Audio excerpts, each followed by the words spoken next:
Hello friends, very good evening. Welcome to the Hindu editorial analysis. మీకు last week చెప్పాను we have some big announcements coming up in July అని. So announcement number 1, we are launching an exclusive course for working professionals. ఇప్పటి వరకు working professionals ఎవరైనా నన్ను అడిగితే మన recorded course తీసుకోండమ్మా అని చెప్పేసేవాడిని. Now we are launching an exclusive course for working professionals with classes happening over weekends. Saturday Sunday రోజు మీకు చక్కగా ఆన్లైన్ క్లాసెస్ కండక్ట్ చేయడం జరుగుతుంది డెడికేటెడ్గా. సో న్యూ బ్యాచెస్ అనౌన్స్ చేస్తున్నాను. ఫస్ట్ నుంచి అన్నీ కవర్ అవుతాయమ్మా. మీకు 1st ఆగస్ట్ నుంచి న్యూ బ్యాచెస్ అనేవి ఫామ్ చేస్తున్నాం. సో మీ అందరికీ తెలిసిందే, you have to join before 31st July. 31st జులై లోపు మీరు జాయిన్ అవ్వాలి. 1st ఆగస్ట్ నుంచి మీకు క్లాసెస్ అనేవి ప్రారంభమవుతాయి. సో ఈ ప్రోగ్రాంలో జాయిన్ అయ్యే వాళ్ళకి మన రెగ్యులర్ యూపీఎస్సీ ఇన్ఫినిటీ కోర్సు కంప్లీట్గా మీకు యాక్సెస్ వచ్చేస్తుంది, ఆన్లైన్లో వచ్చేది. వాటితో పాటు ఎడిషనల్గా మీకు వీకెండ్స్ లైవ్ క్లాసెస్ సెపరేట్గా మళ్ళీ జరుగుతాయి. అంటే రెగ్యులర్ క్లాసెస్ మీకు మామూలు వీక్ డేస్లో వినగలిగే ఛాన్స్ ఉందనుకోండి, అప్పుడు కూడా మీరు వినొచ్చు, మీకేం అడ్డుండదు. అందరికీ ఎలా అయితే యాక్సెస్ ఉంటుందో మీకు అలా ఉంటుంది. Plus extra only for working professionals we are giving this extra access over weekends డెడికేటెడ్గా మీకు లైవ్ క్లాసెస్ అనేవి జరుగుతాయి. సో ఒక మంచి ఆపర్చునిటీ ఇది. I don't want any of you to miss out on this. Same ఫీజే పెట్టాను, ఎక్స్ట్రా ఫీజు ఏమీ పెట్టలేదు మీకు కూడా. కేవలం 60,000 రూపాయలు ఈఎంఐ ఆప్షన్ కూడా మీకు ఎప్పట్లాగే ఉంది. ఒకేసారి పే చేస్తే there will be some discount. మీరు ప్రత్యూష మేడంకి కాల్ చేస్తే madam will explain you what will be the discount. And again, this comes with lifetime validity. మన రెగ్యులర్ యూపీఎస్ ఇన్ఫినిటీలో ఉన్నట్టు అన్ని ఫెసిలిటీస్ కూడా మీకు ఉంటాయి. యాజ్ ఇట్ ఈస్గా all facilities are there even for this. Another big announcement. అరే బాగానే ఉంది, వర్కింగ్ ప్రొఫెషనల్స్ గురించి ఆలోచించారు, మరి కాలేజ్ స్టూడెంట్స్ పరిస్థితి ఏంటి? మేము ఎర్లీగా చదవాలనుకుంటున్నాము, మా పరిస్థితి ఏంటి అని చెప్పి కాలేజ్ స్టూడెంట్స్ అడుగుతూ ఉంటారు. ఇప్పటికీ కాలేజ్ స్టూడెంట్స్ చాలామంది మన ఎన్సీఆర్టీ కోర్స్ కావచ్చు, only economy course, only polity course మేము ఎర్లీగా స్టార్ట్ చేస్తామని చెప్పి ఇలా సింగిల్ సబ్జెక్ట్ కోర్సులు తీసుకుంటున్నారు. నో, మీరు వర్రీ అవ్వక్కర్లేదు. You have a dedicated course.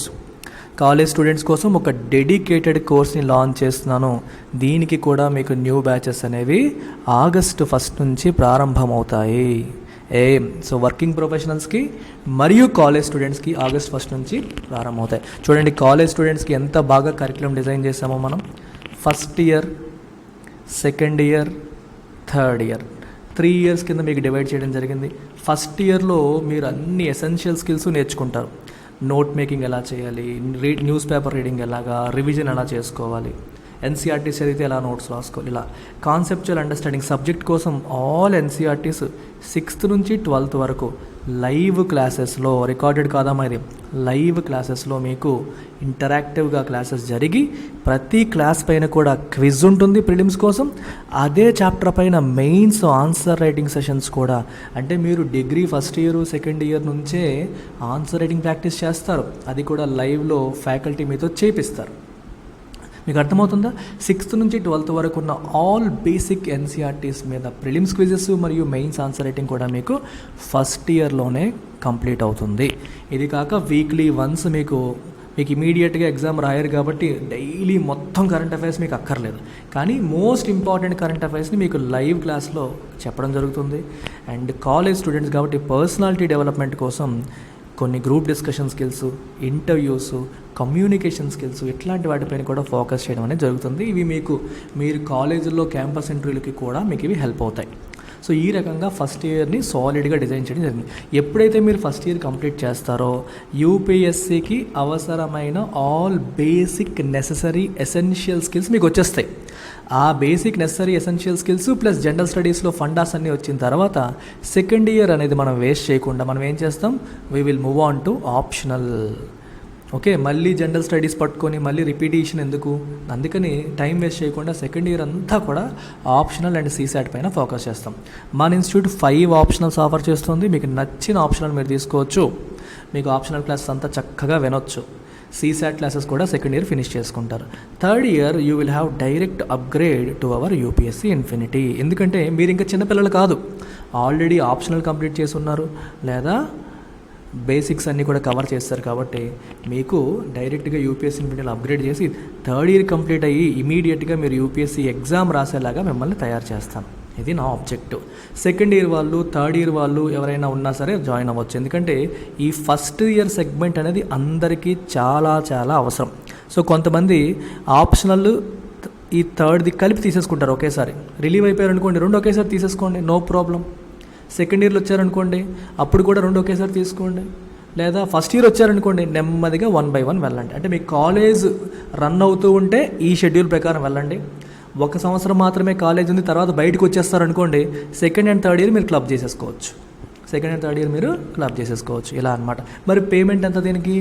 కేవలం 3000 per month. చూడండి ఎంత తక్కువ ఫీజు పెట్టాను, 3000. ఎందుకంటే కాలేజ్ స్టూడెంట్స్ కాబట్టి పేరెంట్స్కి వేరే ఖర్చులు కూడా ఉంటాయి కాబట్టి 5000 per month కూడా కాకుండా 3000 per month పెట్టాం.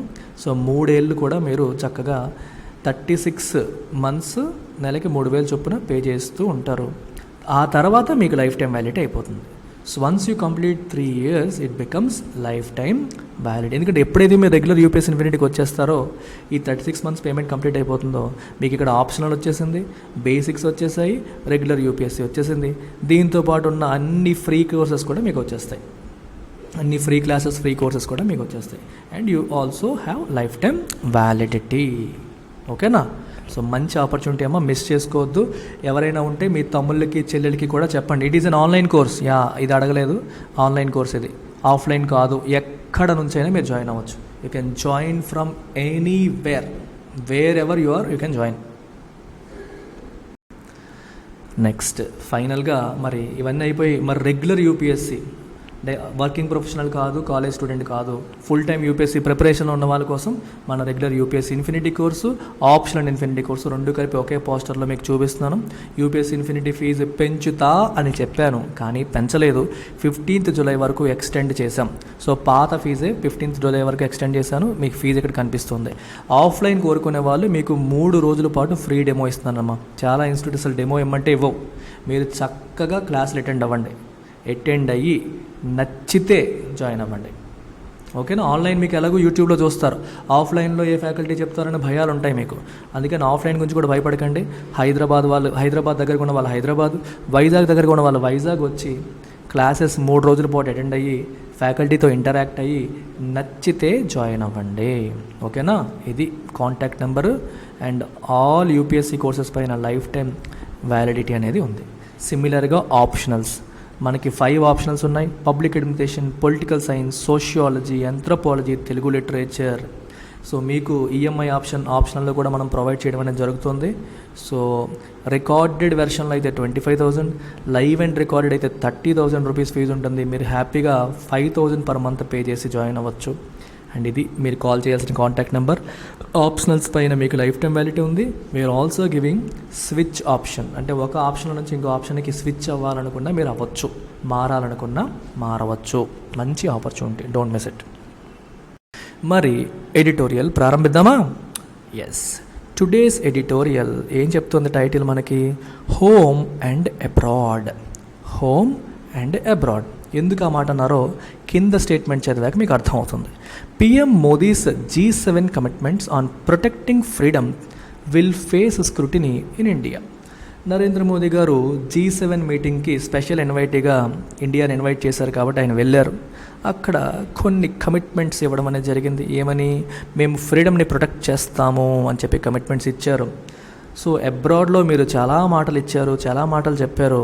మీరు చెప్పిన మాటలన్నిటికీ హోమ్లో స్క్రూటినీ మీరు ఫేస్ చేయాలి. ఎందుకంటే అక్కడ ఏదో మాట్లాడేసామని కాదు. బయట దేశాలకు వెళ్ళి మేము ప్రెస్ ఫ్రీడమ్ ఇస్తున్నామని చెప్పి ఇండియాకి వచ్చి జర్నలిస్ట్ నోరు నొక్కేశారు అనుకోండి, అప్పుడు ఏమవుతుంది ఆలోచించండి ఒకసారి. So people will scrutinise. మీరు చేస్తున్న మాటల్ని స్క్రూటినైజ్ చేస్తారు. అయితే ఇక్కడ ఏం రాశారు? G7 commitments. మరి G7కి అదేంటో చూడాలి కదా. మనం ఏదైనా సరే బ్యాక్గ్రౌండ్ నుంచి నేర్చుకుంటాం కదా. So what is this G7? So group of 7 అని చెప్పి అనొచ్చు. 1970s మనకి వరల్డ్ ఎకానమీ కొన్ని క్రైసిస్లు ఫేస్ చేసింది. ఆయిల్ క్రైసిస్ వచ్చింది. ఎందుకంటే ఆయిల్ ప్రొడ్యూసింగ్ కంట్రీస్ అన్నీ కూడా ఆయిల్ మేము వెస్టర్న్ కంట్రీస్కి ఇవ్వమని చెప్పి కొన్నాళ్ళు ప్రొడక్షన్ ఆపేసాయి. సో ఆల్ ఎకానమీస్ దెబ్బతిన్నాయి. సో వరల్డ్ ఎకనామిక్ ప్రాబ్లమ్స్ని డిస్కస్ చేద్దామని చెప్పి అప్పటి ఫ్రెంచ్ ప్రెసిడెంట్ వాలరీ గిస్కార్డ్, అప్పటి ఫ్రెంచ్ ప్రెసిడెంట్ ఈయన 1975లో కొన్ని అప్పట్లో టాప్ ఇండస్ట్రియలైజ్డ్ ఎకానమీస్ని ఇన్వైట్ చేశారు. సో మరి ఎవరెవరు పార్టిసిపేట్ చేశారు దీంట్లో? Germany, France, right, Great Britain, Italy, Japan and the United States. So ఈ 6 దేశాలు ఈ మీటింగ్లో పార్టిసిపేట్ చేశాయి. So you can refer to them as G6, group of 6 RA. 1976లో కెనడాని కూడా యాడ్ చేశారు. సో కెనడాని యాడ్ చేసిన తర్వాత ఇట్ బికేమ్ G7. 1998లో రష్యాని యాడ్ చేశారు. రష్యాని యాడ్ చేసిన తర్వాత ఇట్ బికేమ్ Z8. మళ్ళీ 2014లో, ఓకేనా, 2014లో రష్యాని రిమూవ్ చేసేసారు. ఎందుకు రిమూవ్ చేశారు? రష్యా క్రీమియా ఐలాండ్ని ఎనెక్స్ చేసింది. యుక్రెయిన్కి చెందిన క్రీమియా ఐలాండ్ని ఎనెక్స్ చేయడం వల్ల అది యుక్రెయిన్ యొక్క సోవరీనిటీని అగౌరవపరచడమే, violation of sovereignty of other nation. So ఒక దేశం యొక్క సోవరీనిటీని ఇంకో దేశం గౌరవించాలి. అది గౌరవించకుండా రష్యా చేసింది, ఇంటర్నేషనల్ ఆర్డర్ ఫాలో అవ్వలేదు అని చెప్పి రష్యాని తీసేశారు. It was thrown out. Again it became G7. ఓకేనా. 1980s నుంచి ఈ G7కి యూరోపియన్ యూనియన్ని కూడా ఇన్వైట్ చేస్తూ వస్తున్నారు. ఓకే, యూరోపియన్ యూనియన్ కూడా అంటే 1981 నుంచి ఎగ్జాక్ట్లీ వాళ్ళు కూడా పర్మనెంట్ ఇన్వైటీగా వస్తూ ఉన్నారు. అండ్ దీంతోపాటు ప్రతి సంవత్సరం కూడా G7 సమ్మిట్ జరిగినప్పుడు కొన్ని దేశాలని స్పెషల్ ఇన్వైటీస్గా పిలుస్తారు. అలా ఈ సంవత్సరం ఇండియాని కూడా స్పెషల్ ఇన్వైటీగా పిలవడం అనేది జరిగింది. సో మరి కథ ఏంటో ఒకసారి చూసేద్దాం. సో ఈ సంవత్సరం జరిగిన G7 సమ్మిట్లో ఏం జరిగింది?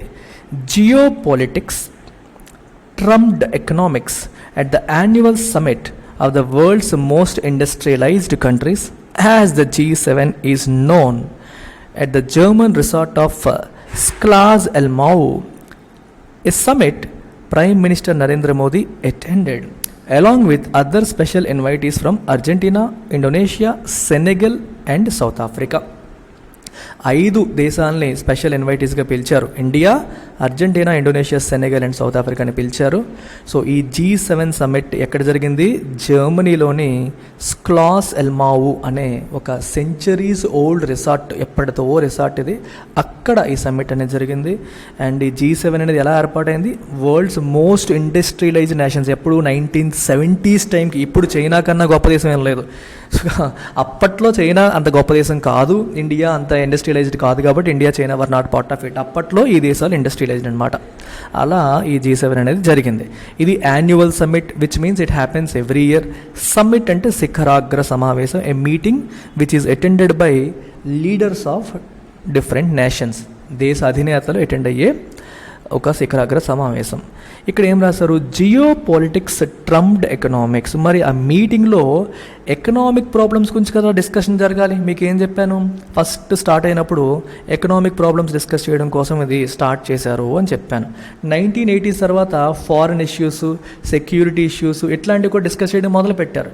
కానీ మెయిన్ వాళ్ళు ఫామ్ చేసింది ఎకనామిక్ ఇష్యూస్ డిస్కస్ చేయడానికి. కానీ వాటికంటే ఎక్కువ జియో పాలిటిక్స్ డామినేట్ చేశాయి. అంటే ఇంటర్నేషనల్ ఈ కొన్ని దేశాల మధ్యలో ఉన్న వ్యవహారాలు, politics that happen between different geographies, Russia Ukraine వారు ఇట్లాంటివి అనమాట. అవి డామినేట్. ట్రంప్ అంటే డిఫీట్, డామినేట్ అనే మీనింగ్ వస్తుంది. ఎకనామిక్స్ని అవి డామినేట్ చేసేసాయి అని అంటున్నారు. While the G7 countries did have some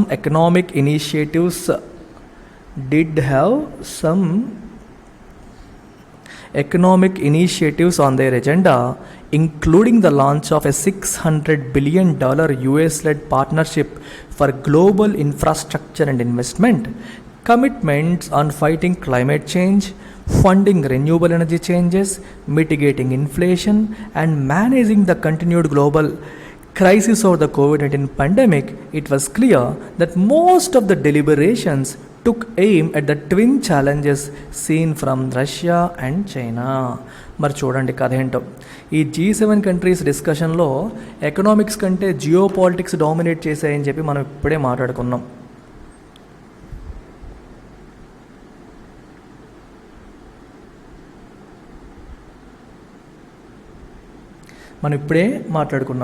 ఏం మాట్లాడుకున్నాం మనం? G7 కంట్రీస్ ఎకనామిక్ ప్రాబ్లమ్స్ కంటే జియో పాలిటిక్స్ని ఎక్కువగా డిస్కస్ చేసుకున్నాయి అని. G7 countries did have some economic initiatives on their agenda. Of course కొన్ని ఎకనామిక్ ఇనిషియేటివ్స్ కూడా ఉన్నాయి. ఏంటవి? Including the launch of a $600 billion US-led partnership for global infrastructure and investment, PG, partnership for global infrastructure and investment. చాలా important point ఇదే.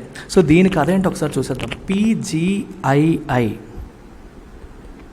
బేసిక్గా ఈ PGII ఎందుకు తీసుకొచ్చారంటే as a counter to BRI, belt and road initiative by China. మీ అందరికీ తెలిసిందే, China 2013 ప్రాంతంలో షీ జిన్పింగ్ హయాంలోనే దీన్ని లాంచ్ చేశారు. సో దీని ఉద్దేశం ఏంటంటే ఏన్షియంట్ ట్రేడ్ రూట్స్ని ఒకసారి రివైవ్ చేయాలి. ఒకప్పుడు యూరోప్ నుంచి చైనాకి ట్రేడ్ రూట్స్ ఉండేవి, సిల్క్ రోడ్ అనేవాళ్ళు. సో ఆ రూట్స్ని మళ్ళీ రివైవ్ చేయాలి.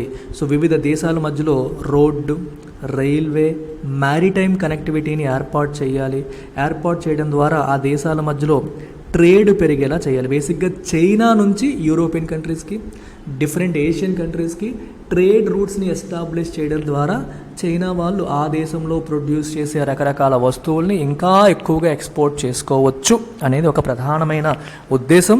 దాని ద్వారా ఒక ఎకనామిక్ సూపర్ పవర్గా, ఆల్రెడీ చైనా ఎకనామిక్ సూపర్ పవరే, ఇంకా అమెరికాకు అందని ఎదగాలి అనేది ఆయన యొక్క పెద్ద ప్లాన్. ఈ రకంగా చైనా ఇనిషియేటివ్ తీసుకొచ్చింది. మరి ఇనిషియేటివ్ కథ ఏంటి? ఇప్పుడు కొన్ని దేశాలు ఉంటాయి, ఆ దేశానికి చైనా వాళ్ళు ఏమన్నా పంపించాలన్నా అక్కడ సరైన కనెక్టివిటీ లేదు. పోనీ వాళ్ళు ఇన్ఫ్రాస్ట్రక్చర్ బిల్డ్ చేసుకోగలుగుతుంటే వాళ్ళ దగ్గర డబ్బులు లేవు. అందుకని చైనా ఏం చేస్తుంది? It is giving them loans, అప్పులు ఇస్తుంది.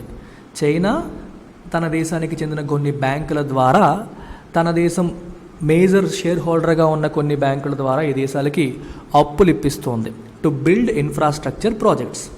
రైలు, రోడ్డు, పోర్ట్స్ బిల్డ్ చేయడం, ఇట్లాంటివన్నీ కూడా కనెక్ట్ చేసేలాగా చైనా ఇవన్నీ చేస్తుందన్నమాట.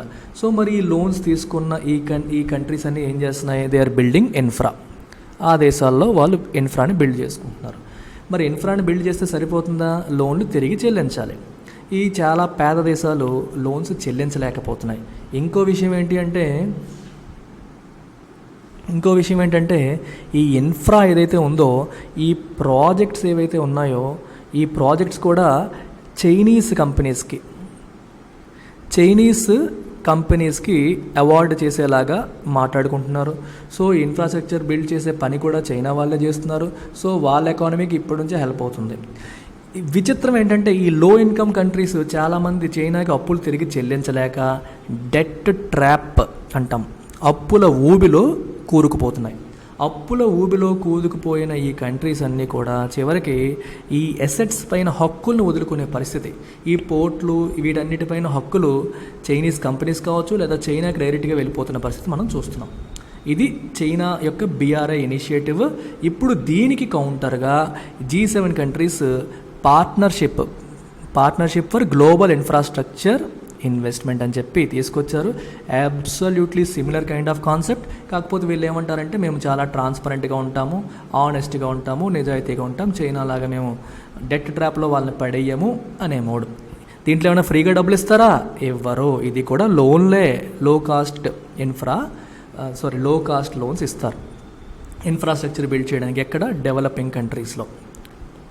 ఇండియా లాంటి డెవలపింగ్ కంట్రీస్లో ఇన్ఫ్రాస్ట్రక్చర్ బిల్డ్ చేయడం కోసం వీళ్ళు లోన్స్ ప్రొవైడ్ చేస్తారు. అమెరికాలో ఉన్న కొన్ని బ్యాంకుల ద్వారా వాటి ద్వారా లోన్స్ అనేది ప్రొవైడ్ చేస్తారనమాట. సో ఈ ఇనిషియేటివ్ని ఎవరు అనౌన్స్ చేశారు? జో బైడెన్ అనౌన్స్ చేయడం అనేది, మన G7 సమ్మిట్లో అనౌన్స్ చేశారు. ఇంకా ఏం చేశారు? కమిట్మెంట్స్ ఆన్ ఫైటింగ్ క్లైమేట్ చేంజ్ని ఫైట్ చేయడానికి ఏంటి కమిట్మెంట్స్, ఏం చేయాలి? రెన్యూబుల్ ఎనర్జీ అందరూ కూడా నార్మల్ ఎనర్జీ నుంచి ఈ డూ కాల్ దెమ్, శిలాజ ఇంధనాలు ఉంటాయి చూడండి, వాటి ద్వారా కాకుండా రెన్యూవబుల్ ఎనర్జీకి వెళ్ళేలాగా చేసే ప్రాజెక్ట్స్, గ్రీన్ ఎనర్జీ ప్రాజెక్ట్స్, ఇలాంటి వాటికి ఫండింగ్ ప్రొవైడ్ చేయడం, ఇన్ఫ్లేషన్ని కంట్రోల్ చేయడానికి, మిటిగేషన్ అంటే కంట్రోల్ చేయడం, తగ్గించడం, ఏం చేయాలనే విషయం డిస్కస్ చేయడం. కోవిడ్-19 పాండమిక్ ఇంకా కంటిన్యూ అవుతుంది గ్లోబల్ క్రైసిస్గా, దాన్ని మేనేజ్ చేయడం, ఇవన్నీ డిస్కస్ చేశారు.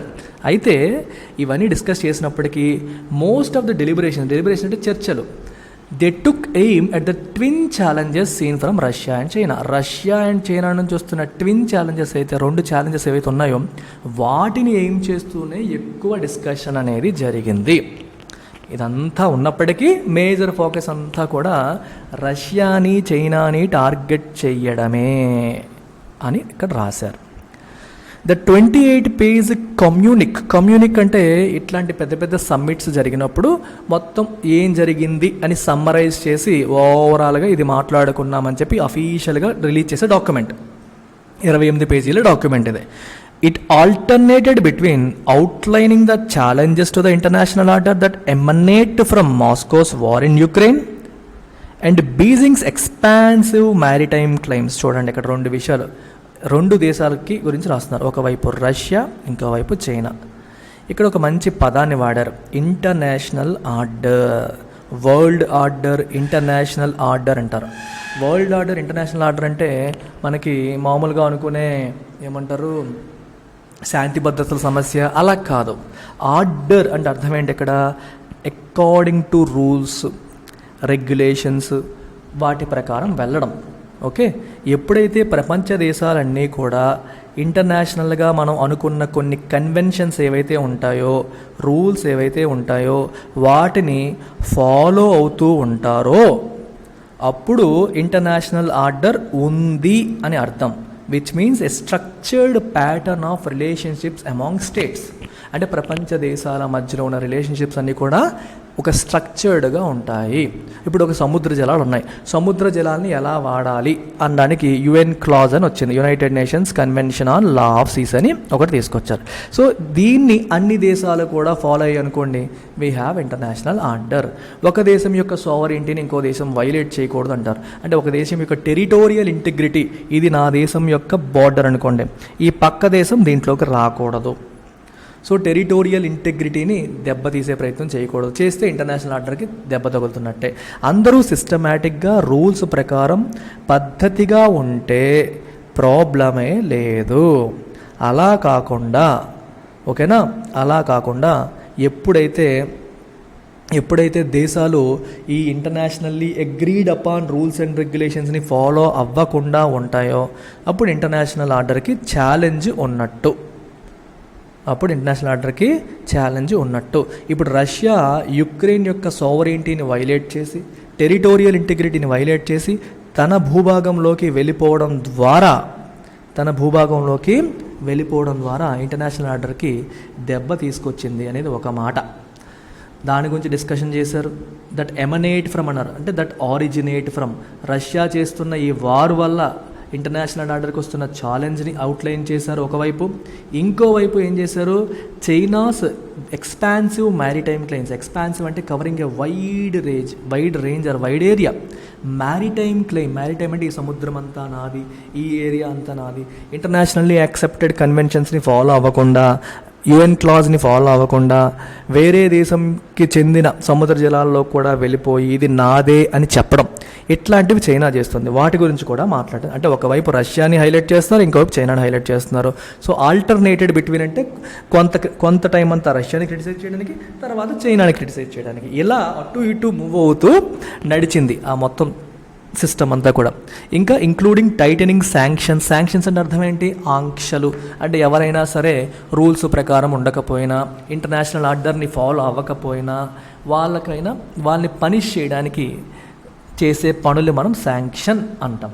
ఇప్పుడు రష్యా అనేది ప్రపంచ దేశాలకి ఇష్టం లేని ఈ యుద్ధంలోకి వెళ్తోంది, యుక్రెయిన్ పైన వారు ప్రకటించి ఇవన్నీ చేస్తోంది. కాబట్టి రష్యాకి ఎలాగైనా పనిష్ చేయాలని చెప్పి వెస్టర్న్ కంట్రీస్ అన్నీ కూడా ఏం చేసాయి, రష్యా నుంచి మేము ఆయిల్ కొనము, గ్యాస్ కొనము అని చెప్పి ఇంపోర్ట్ చేసుకోవడం మానేసాయి. ఫైనాన్షియల్ సిస్టమ్ నుంచి రష్యాని ఎలిమినేట్ చేయడానికి కూడా ప్రయత్నాలు అనేవి చేస్తున్నాయి. And impact on energy markets, ఎప్పుడైతే రష్యా నుంచి గ్యాస్ వీళ్ళు తీసుకోవడం మానేస్తారో, ఆయిల్ కొనడం మానేస్తారో, ఏమవుతుంది మనకి సప్లై కన్స్టెంట్స్ వచ్చేస్తాయి. వేరే చోట ఉన్న ఆయిల్కి డిమాండ్ పెరిగిపోతుంది. రష్యాలో ఆయిల్ ఉంది, వీళ్ళు కొనరంట, సో వేరే చోట ఉన్న ఆయిల్కి డిమాండ్ పెరిగిపోతుంది. పెరిగిపోయి సప్లై తగ్గి డిమాండ్ పెరిగి ఆయిల్ ప్రైసెస్ ఆకాశాన్ని అంటుతున్నాయి, గ్యాస్ ప్రైసెస్ పెరుగుతున్నాయి. మళ్ళీ ఇప్పుడు ప్రపంచంలో చాలా దేశాలకి యుక్రెయిన్ నుంచే సన్ఫ్లవర్ ఆయిల్ వెళ్తూ ఉంటుంది. ఇప్పుడు యుక్రెయిన్ అనేది వార్లో ఉండిపోవడం వల్ల అది కూడా షార్టేజ్ వచ్చేసి దాని రేట్లు కూడా బాగా పెరిగిపోవడం అనేది జరుగుతుంది. సైబర్ సెక్యూరిటీ థ్రెట్స్ ఇవన్నీ కూడా వాళ్ళు డిస్కస్ చేశారంట. ఇంకా రైట్స్ వైలేషన్స్, అంటే హ్యూమన్ రైట్ వైలేషన్స్ జరుగుతున్నాయి, హక్కుల ఉల్లంఘన, అన్సస్టైనబుల్ డెట్ క్రియేషన్. అన్సస్టైనబుల్ అంటే ఇందాక మీకు చెప్పాను, పేద దేశాల్లో వీళ్ళు అప్పులు ఇచ్చి వాళ్ళతో ఇన్ఫ్రాస్ట్రక్చర్ బిల్డ్ చేయించి వాళ్ళు కట్టలేకపోతే తిరిగి వాటిని లాగేసుకునే ప్రయత్నం చేయడం. అన్సస్టైనబుల్, ఆ డెట్ క్రియేట్ అవుతుంది కానీ సస్టైన్ అవ్వడం కష్టం, వాళ్ళు పే చేయలేని పరిస్థితులు ఇన్ లోవర్ ఇన్కమ్ కంట్రీస్. వీటన్నిటిని కూడా డిస్కస్ చేశారు. The G7 countries issued separate statements on support for Ukraine, food security and A climate club. So G7 countries సెపరేట్గా కొన్ని స్టేట్మెంట్స్ ఇష్యూ చేసాయి. ఏంటా సెపరేట్ స్టేట్మెంట్స్ వాళ్ళు ఇష్యూ చేసినాయి అంటే, ఒకటి యుక్రెయిన్కి సపోర్ట్ చేయడం విషయంలో, ఓకేనా, యుక్రెయిన్కి సపోర్ట్ చేయడం విషయంలో కొన్ని స్టేట్మెంట్స్ ఇష్యూ చేశారు. అండ్ ఫుడ్ సెక్యూరిటీ గురించి, కొన్ని ఆహార భద్రత కల్పించే విషయాల గురించి కొన్ని స్టేట్మెంట్స్ ఇష్యూ చేయడం అనేది జరిగింది. అండ్ మూడవది క్లైమేట్ క్లబ్ అని కూడా మెన్షన్ చేశారు. సో ఈ క్లైమేట్ క్లబ్ అనే పదం కొంచెం చాలా ఎక్కువ చదవాలి. అయితే ప్రస్తుతానికి మీరు అర్థం చేసుకోవాల్సింది ఏంటంటే, సో కార్బన్ రిడక్షన్ గోల్స్ చాలా తొందరగా రీచ్ అవ్వడం కోసం సెపరేట్గా దానిపైన ఫోకస్ చేస్తామని అర్థమవుతుంది. కార్బన్ ఎమిషన్స్ని తగ్గించుకునే విధంగా సెపరేట్గా దానిపైన ఎక్స్ట్రా ఫోకస్ చేయడం అనేది దీని యొక్క ఉద్దేశం. దానికోసం సెపరేట్ స్టేట్మెంట్స్ ఇచ్చారు. ఇది సెపరేట్గా మనం చదువుతాం, ఇక్కడ సరిపోదు. In addition, the G7 and the special invitee partner countries issued a statement on resilient democracies. ఎడిషనల్గా G7 కంట్రీస్ మరియు వీళ్ళు స్పెషల్గా ఇన్వైట్ చేసిన పార్ట్నర్ కంట్రీస్ అన్నీ కలిపి జాయింట్ స్టేట్మెంట్ ఇష్యూ చేసి రెసిలియంట్ డెమోక్రసీస్ పైన. What is the meaning of that? ప్రపంచ దేశాల్లో డెమోక్రసీ అనేది దెబ్బతింటోంది. డెమోక్రసీ దెబ్బతింటోంది అంటే అర్థం ఏంటి? డెమోక్రసీకి కార్నర్ స్టోన్స్ ఏంటి? స్వేచ్ఛ, లిబర్టీ, ఫ్రీడమ్ ఆఫ్ స్పీచ్, ఇవన్నీ ఉంటేనే ఆ దేశంలో డెమోక్రసీ హెల్దీగా ఉన్నట్టు. సో ఆ దేశాల్లో రెసిలియంట్ డెమోక్రసీ అన్నారు. రెసిలియంట్ అంటే బౌన్సింగ్ బ్యాక్, దెబ్బ తిన్నాక తిరిగి లేవడం, పడి లేవడాన్ని రెసిలియన్స్ అంటారు. సో రెసిలియంట్ డెమోక్రసీస్ పైన కూడా ఒక స్టేట్మెంట్ ఇష్యూ చేశారు. ఎలా? Committing to free and fair election, డెమోక్రసీకి ఆయువు పట్టైన free and fair elections, protecting freedom of expression protect చేయడం, జెండర్ ఎంపవర్మెంట్, ఇవన్నీ చేయడం ద్వారా డెమోక్రసీస్ రెసిలియంట్ అయ్యేలాగా చేస్తాము అని కూడా స్టేట్మెంట్ ఇష్యూ చేశారు. The message for Russia and China was made even more pointed at the subsequent NATO summit in Madrid, where the US's transatlantic allies invited the US's trans-Pacific allies to discuss security challenges. దీని అర్థం ఏంటి? The message for US and China was made even more pointed. G7 meeting అవ్వగానే వీళ్ళు NATO summit మ్యాడ్రిడ్లో జరిగింది, స్పెయిన్లో. So ఆ సమ్మిట్లో ఇంకా స్ట్రాంగ్గా రష్యాని చైనాని point చేస్తూ మాట్లాడడం జరిగింది. ఆ మీటింగ్లో రష్యా యొక్క ట్రాన్స్ అట్లాంటిక్ అలైస్ అంటే అర్థం ఏంటి? రష్యా యుఎస్కి అట్లాంటిక్ ఓషన్ దాటి ఉన్నవి అంటే వెస్టర్న్ యూరోపియన్ కంట్రీస్, అవి వీళ్ళు యుఎస్ యొక్క ట్రాన్స్ పసిఫిక్ అలైస్ అంటే పసిఫిక్ సముద్రం ఇటువైపు ఉన్న ఆస్ట్రేలియా లాంటి వాటిని కూడా ఇన్వైట్ చేసి సెక్యూరిటీ ఛాలెంజెస్ని డిస్కస్ చేశారు నేటో సమ్మిట్లో. Given the targeted nature of the G7 outcomes, G7 యొక్క అవుట్కమ్స్ ఎలా ఉన్నాయి? టార్గెట్ చేస్తూ, ఎవరిని? రష్యాని చైనాని టార్గెట్ చేస్తూ. అవుట్కమ్ అంటే result. India had its work cut out as a balancing power. మరి ఇండియా కదేంటి? India is neither part of western bloc nor part of the black of Russia, China and others. అటు Russia చైనాతోని పూర్తిగా కలవదు, ఇటు America western కంట్రీస్తోని పూర్తిగా కలవదు. ఇటు అమెరికాతో కలిసి మనకి కొన్ని గ్రూపింగ్స్లో ఇండియా ఉంటుంది. ఓకే, అమెరికా క్వాడ్ గ్రూపింగ్లో ఇండియా ఉంది. America, India, Japan, right, Australia కలిపి గ్రూపింగ్ ఉంది కదా, క్వాడ్ గ్రూపింగ్, అందులో ఇండియా ఉంది. అలాగే చైనాతో కలిసి బ్రిక్స్లో ఉంది, చైనా అండ్ రష్యాతో కలిపి. So Brazil, Russia, India, China and south Africa, ఆ గ్రూప్లో కూడా ఇండియా ఉంది. సో ఇటువైపు క్వాడ్ అనేది ఒక సెక్యూరిటీ డైలాగ్, దాంట్లోనూ పార్టిసిపేట్ చేస్తుంది, ఇంకోవైపు వీళ్ళతో కూడా ఉంటుంది. ఇండియా జనరల్గా ట్రెడిషనల్గా నాన్ అలైన్మెంట్ పాలసీ ఫాలో అవుతుంది. We're neither aligned with western ideology nor aligned with eastern ideology. అంటే కమ్యూనిస్ట్ సోషలిస్ట్ ఐడియాలజీతో పూర్తిగా అలైన్ అవ్వదు, అటు లిబరల్ క్యాపిటలిస్ట్ ఐడియాలజీతో పూర్తిగా అలైన్ అవ్వదు. It always does a balancing act. ఆ రకంగా మనం చూడొచ్చు, మధ్యలో రెండింటికి మధ్యలో బ్యాలెన్సింగ్ యాక్ట్ చేస్తూ ఉంటుందన్నమాట. So it had it star cutout అంటే అర్థం ఏంటి? టాస్క్ కట్అవుట్ అంటే చాలా టఫ్ టాస్క్ తన ముందు ఉంది, తన ముందు ఒక టఫ్ టాస్క్ ఉంది అని చెప్పి అర్థం. సో ఈ బ్యాలెన్సింగ్ పవర్ అనే పదాన్ని ఉపయోగించారు. సో బ్యాలెన్సింగ్ పవర్ అంటే ఇండియా ఇప్పుడు చూడండి, మీకు రెండు బ్లాక్స్ గురించి మాట్లాడుతున్నాం. ఒకటి G7 బ్లాక్, ఇంకోవైపు అమెరికాకి సంబంధించిన G7 బ్లాక్, ఇంకోవైపు బ్రిక్స్ రష్యా చైనాలతో ఉన్న బ్లాక్. ఇండియా ఎటువైపు ఉంటుంది? ఇటు ఉంటుంది అటు ఉంటుందా? రెండింటి మధ్యలో బ్యాలెన్స్ చేస్తుంటుంది. It's a balancing power. So కాబట్టి ఇండియా అటు వెళ్లకుండా ఇటు వెళ్లకుండా ఉండడం అనేది ఈజీ కాదు, ఇకపై చాలా డిఫికల్ట్గా ఉండబోతుంది. Had it's task cutout, which means it is not going to be easy, it is a difficult task అని అర్థం. ఎందుకంటే G7 అవుట్కమ్స్ ఏం చేస్తున్నాయి? టార్గెట్ చేస్తున్నాయి ఎవరిని? రష్యాని, చైనాని. దాంతోపాటు ఇండియా కూడా ఉంది. సో ఇండియా కూడా మనం టార్గెట్ చేసే అర్థం వచ్చేలా కనిపిస్తుంది. Prime minister Modi made it clear that it is the developing world that needs the most support. ఏమన్నారు? డెవలపింగ్ వరల్డ్కి మ్యాక్సిమం సపోర్ట్ కావాలి, ఇంక్లూడింగ్ టు వెదర్ ద నాక్ on effects of Russia Ukraine conflict వల్ల వస్తున్న ఇండైరెక్ట్ ఎఫెక్ట్. నాక్ on అంటే indirect effects అనమాట. వాటిని తట్టుకోవాలి. వెదర్ అంటే ఇక్కడ మీనింగ్ తట్టుకోవడం. తట్టుకోవాలి అంటే డెవలపింగ్ వరల్డ్కి మ్యాక్సిమం సపోర్ట్ అనేది కావాలి. The government sought to distance itself from the PGII. America US propose చేస్తున్న ఈ PGIకి మాకు ఇది లేదని మీకు కొంచెం దూరంగా ఉండడానికి ప్రయత్నం చేస్తుంది. Pitched as a G7 counter to China's belt and road initiative and made it evident that India had only signed on the statements on resilient democracies, just energy transition. ఈ రెండింటిపైన మాత్రమే మేము సైన్ చేశాము, PGII విషయంలో మేము sign చేయలేదు అని చెప్పి government నాకు దానికి సంబంధం లేదన్నట్టుగా దూరం జరిగింది అనమాట. జస్ట్ అంటే ఇక్కడ ఫెయిర్ అని అర్థం. ఫెయిర్ అంటే న్యాయబద్ధంగా, కరెక్ట్. ఎనర్జీ ట్రాన్సిషన్ జస్ట్గా జరగాలి అనే meaning. And not the many statements castigating Russia. అంటే రష్యాని చైనాని తిడుతూ రిప్రమైండ్ చేస్తూ వాళ్ళు చేసిన రకరకాల స్టేట్మెంట్స్కి మాకు సంబంధం లేదు అని చెప్పి ఇండియా చెబుతోంది. ఇప్పుడు దీనికి దూరంగా ఎందుకు జరిగింది? ఇది pitched as a counter to BRI. చూడండి, చాలా ఇంపార్టెంట్ ఇది. రష్యా, చైనా, US, యూరోప్, ఈ వెస్టర్న్ కంట్రీస్ అనమాట. సో ఇండియా ఇక్కడ ఉంది. ఇండియా ఇటు వీళ్ళ వైపు వెళ్ళదు, వీళ్ళ వైపు వెళ్ళదు. Balancing power. ఇద్దరిలో ఉన్న రిలేషన్స్ని బ్యాలెన్స్ చేసుకుంటూ వెళ్తుంది. ఇప్పుడు G7 కంట్రీస్లో వాళ్ళు ఎవరు? ఇందులో ఉన్నవాళ్ళు. వీళ్ళు ఏం చేశారు? ఈ చైనా యొక్క బెల్ట్ అండ్ రోడ్ ఇనిషియేటివ్కి ఎగ్నెస్ట్గా కౌంటర్ కింద ఈ PGIని స్టార్ట్ చేశారు. ఇప్పుడు ఇండియా దీనికి సపోర్టివ్గా ఉందని అర్థం ఏంటి? చైనాకు ఆపోజిట్గా ఉందనే మీనింగ్ వస్తుంది. అందుకని ఇండియా ఏం చెప్తుంది? మాకు దీనికి సంబంధం లేదు అని చెప్పింది. రెండోది ఇంకా ఏంటి? ఈ గ్రూపింగ్ రష్యాని చైనాని తిడుతూ రకరకాల స్టేట్మెంట్స్ ఇచ్చింది. ఇండియా ఏముంటుంది? దానికి మాకు సంబంధం లేదు, మేము రెసిలియంట్ డెమోక్రసీస్ అనే ఆస్పెక్ట్ పైన, జస్ట్ ఎనర్జీ ట్రాన్సిషన్ వీటి గురించి మాత్రమే మేము సంతకాలు పెట్టాము, ఆ మిగిలినవి మేము సైన్ చేయలేదు, మాకు సంబంధం లేదు అని చెప్పి వెళ్తున్నాం. ఎందుకంటే ఇక్కడ దీనికి దగ్గర అవుతోంది అంటే వీళ్ళకి దూరం అవుతుంది అనే మీనింగ్ వస్తుంది. India is also part of BRICS. Brazil, Russia, India, China, South Africa ఈ గ్రూప్లో కూడా భాగంగా ఉంది. ఇక్కడ చూడండి, much like Mr Modi had at the earlier BRICS summit. ఇంతకుముందు బ్రిక్స్ సమిట్లో ఏం చేశారు?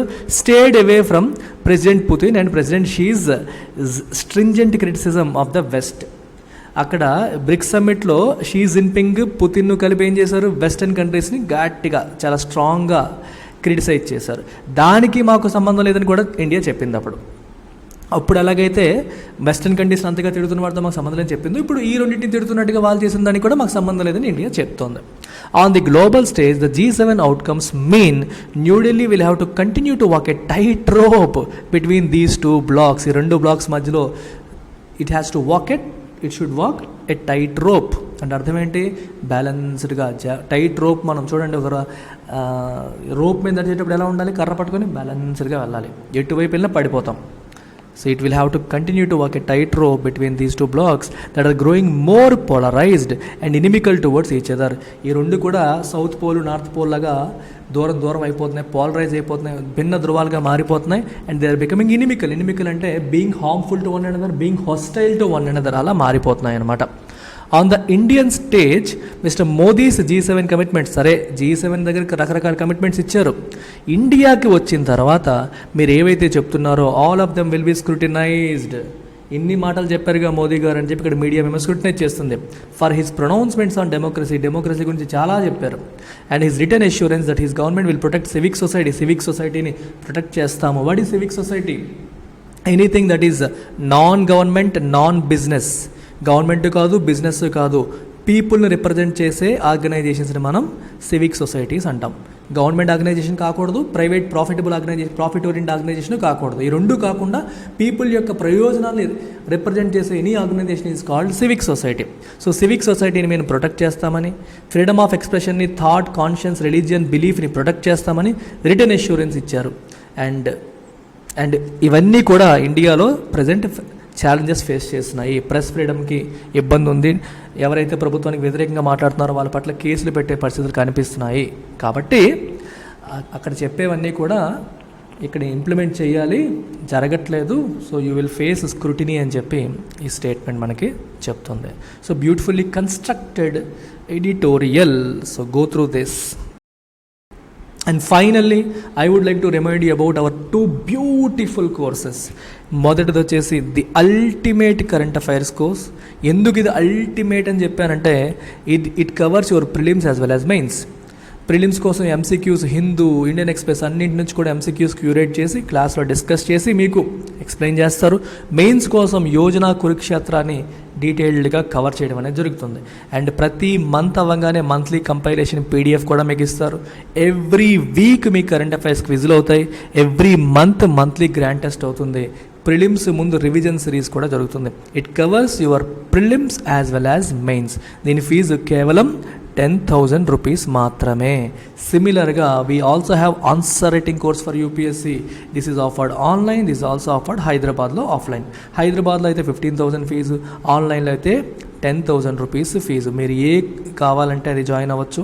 It comes with life time validity. మీకు జాబ్ వచ్చేంత వరకు కూడా ఈ ప్రోగ్రామ్ రన్ అవుతూనే ఉంటుంది. It covers both the aspects of static as well as dynamic. ఇది కూడా మీకు కేవలం 10,000 ఆన్లైన్లో, ఆఫ్లైన్లో 15,000. If you are taking both, రెండు మీరు ఆన్లైన్లో తీసుకుంటే, CA ప్లస్ ఇది కలిపి తీసుకుంటే we're giving 5,000 discount. So 10 + 10 is equal to 15 అవుతుంది. మామూలుగా 20 అవ్వాలి, యూఆర్ గెటింగ్ 5,000 డిస్కౌంట్. రెండు కలిపి మీరు ఆన్లైన్లో తీసుకుంటే తగ్గుతుంది. ఆఫ్లైన్ తీసుకున్నా సరే మీకు 5,000 తగ్గిస్తాను. సో 10 + 15 = 25 అవ్వాలి, కానీ 20K ఇవ్వడం అనేది జరుగుతుంది.